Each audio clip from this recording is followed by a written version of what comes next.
it, or as somebody has encouraged them to see it. So it's a fantastic thing to enjoy the wonder that they experience the world, and to relive things as they actually are, and not as one has been taught to see it. So a 7-year-old girl is capable of making a decision to have a consensual sexual relationship with an adult? Depending on how you define sexual.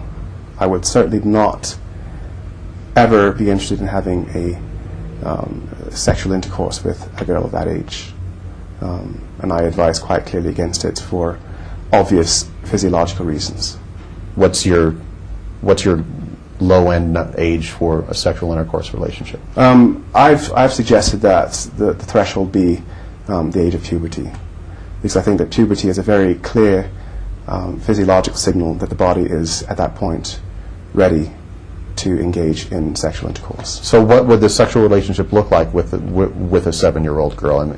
I mean, you admit right there that there is a lack of maturity, at least physically, up until the age of puberty, 13, 14 years old, maybe 12, depending on the individual. What kind of maturity does a 7-year-old have that they're able to make the decision that, okay, I'm going to enter into a sexual relationship with this adult?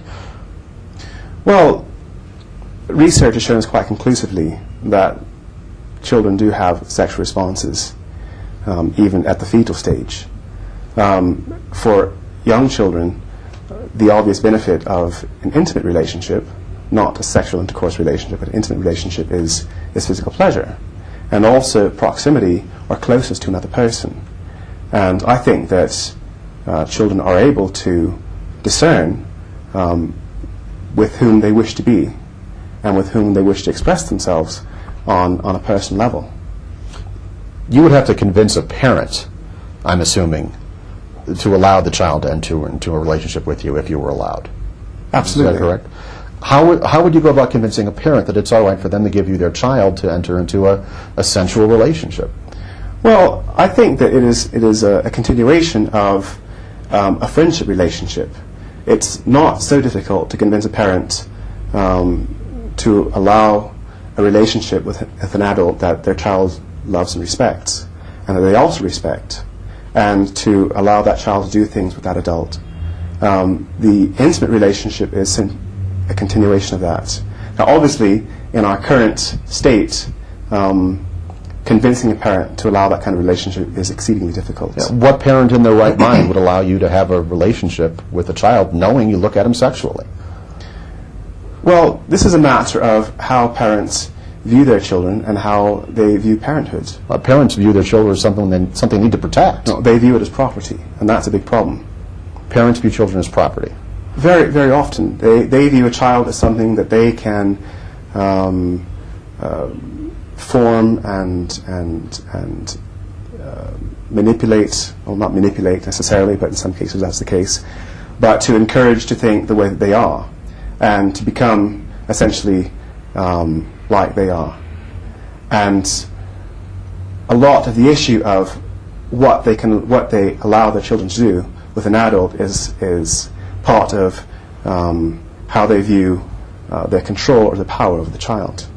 And to allow such a relationship is to abrogate a bit of that control or that power of the child, because at that point there's another adult who has a closeness to the child that some parents might think threatens their control. What's your goal?